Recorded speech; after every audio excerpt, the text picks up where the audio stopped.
Committee. Ito po, mayroong bagong testigo sa Senado. Ewan ko, mukhang mayroong isinasabit na naman. Pakinggan natin. At sa iba pang member na nandito po. Ako po si Orly Gutesa. Orly Gutesa.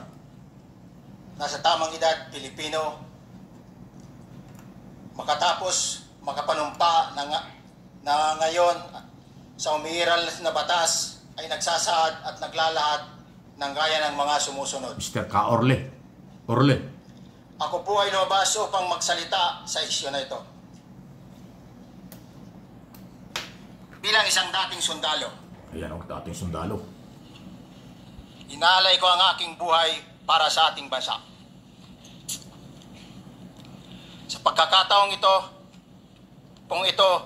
nagdesisyon akong magsalita at maglabas dahil ayokong maging masama ang kinabukasan ng aking mga anak, apo ko sa darating na panahon. Ayoko pong naririnig ko at napapanood ko sa pagdinig ng Blue Ribbon Committee. At ngayon ko po napagdugtong-dugtong yung naging partisipasyon ko po sa anomalya at korupsyon na ginawa at lumalabas sa hearing na ito.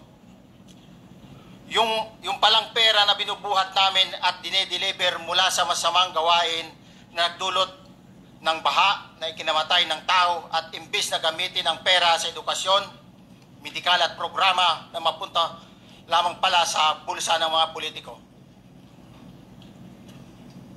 Mabigat po sa akin magsalita dahil may pamilya ako. Apat ang anak ko, nag-aaral pa. May asawa ako at nangangalaga sa aking mga anak at marami akong kasama sa operasyon na may kinalaman sa ibabahagi ko sa inyo. Wow. Nagtatrabaho lang po kami ng mga kasama kong sundalo sa Philippine Marines. Huwag sana isipin na aking mga kasama. Uy, sundalo ito. Matindi ha. Pakinggan natin ha. Na nagtatraidor ako. Pakinggan natin ha. Ako sa aming trabaho at pinagsamaan dahil pare-parehas kaming may pamilya at gusto lang naman naming ayusin ang kinabukasan ng bawat isa. Wala akong iniisip na kapahamakan para sa kanila, bagkus ang gusto ko lang maayos ang kinabukasan ng bayan at lahat kami. Noong December 5, 2004, na-hire ako bilang security consultant sa Ako Bicol Party List or AKB kay Congressman Saldico. 2004, wow. At nasimula ng duty ko kay Congressman Saldico. Bawat umaga, nagre-report ako sa BGC sa Horizon, sa Bonifacio Global City, kung saan nakatira si Kong Saldico. Tuwing may duty at detailed ako sa basura, it means itong basura,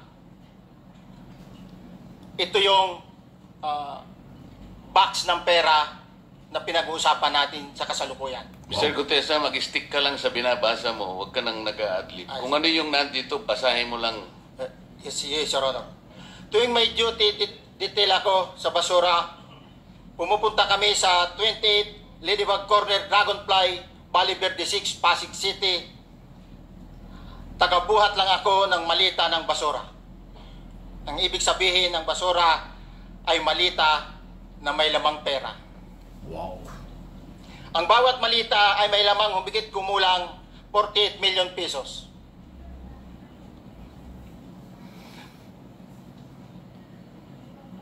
Ang bawat malita ay may post-it na nakadikit na nakasaad kung magkano ang laman ng bawat malita.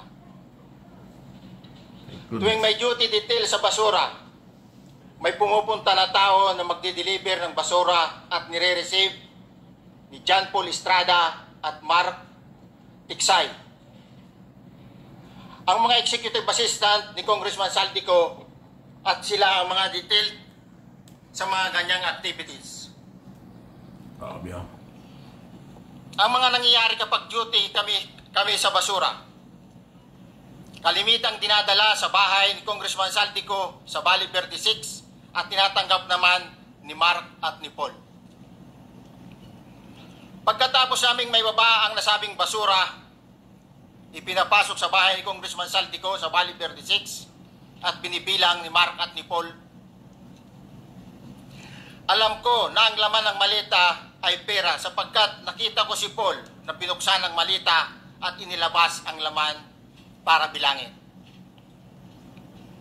Ang isang ehemplo na nagdala ng pera ay si Congressman Eric Yap ng Axios Party List. Wow. Dari si Eric. 46 na malita ang dala niya sa bahay ni Congressman Saldico sa Valley 36. Wow. Pagkatapos mabilang, isinakay namin sa mga sakyan patungo sa Horizon Residence sa Taguig.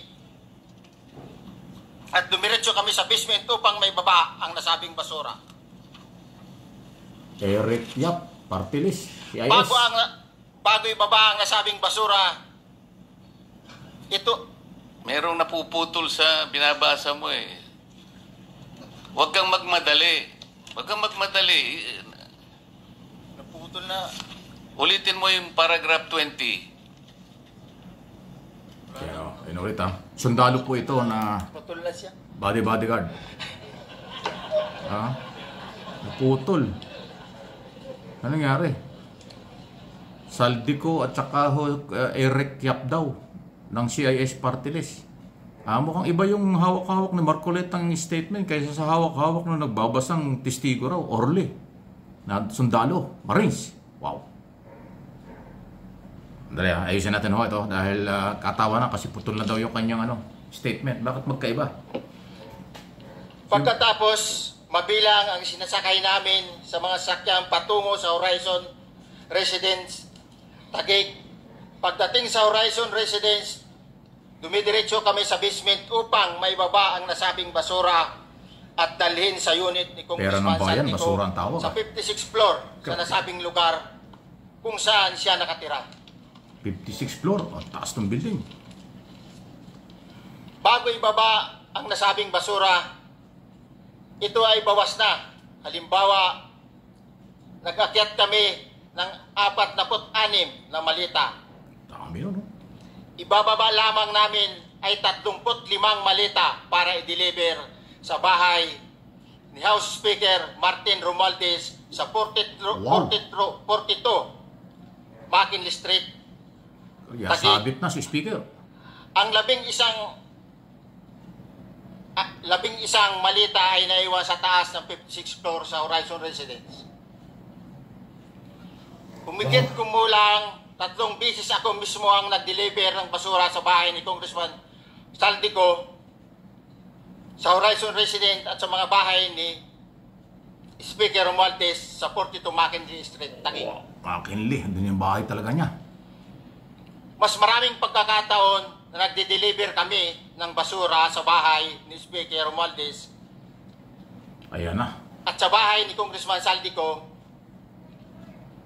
dahil iba-iba kaming mga nakadetailed na close-in, backup at advance party na nagkakaroon ng rotation. Sa huli, Tinamay na. ako po ay nagnanais na mapasailalim sa Witness Protection Program dahil alam ko po nanganganib ang buhay ko at ang aking pamilya sa ginawa kong paglalahad na ito. Sa katotohanan na ang lahat ay nilagdaan ko, ang salaysay na ito ay kusang loob at walang anumang pamimilit at bunsod lamang nangangarin matulungan ang ating bansa. Ito po ay nilagdaan ko, Your Honor. Thank you, Orly. Before you proceed, meron lang ako papakitang Orly, retrato sa iyo. Atende. I-confirm mo, kasama na rin si Bryce, kung yan ba si Paul na binabanggit mo. I confirm, Your Honor. Naku, ito yung tumatanggap ng pera. Yun nga po, Your Honor. Ayan, Siya po. Okay, so, yeah, for the record, andito po yung litrato nung binabanggit na si Paul. Ito yung taga-receive ng pera. Tulad nito. Ayan, no? John Paul Estrada, di ba? Oh, Estrada. Yes, Your Honor. Thank you very much. Ito yung- You may continue, Senator Paglet. Thank you, Mr. Chair. Atende. Mr. Gutesa, Gutesa. Orly. dito sa iyong paglalahad ay gumawa ka ng isang paghahalimbawa inihalimbawa mo si Congressman Eric Yap, ngunit Basura. isang takbo lang yun eh. Ikaw ay na-hire ni Representative Saldico. Matindi po ito Yan po yung pinakabago. Naku, ano po yung masasabi dyan? Former Speaker Romualdez at Eric Yap ay tinukoy po nitong si Orly, ang bagong testigo, na yan daw ay security at tauhan ni Saldico. Sila yung nagdi-deliver ng mali-maleta, kahon-kahon ng mga pera sa bahay ni Speaker Romualdez, sa bahay ni Saldico at kanyang tinitirahan sa may Port Bonifacio. Iyan ang pinakamalaking balita. Matindi po ito.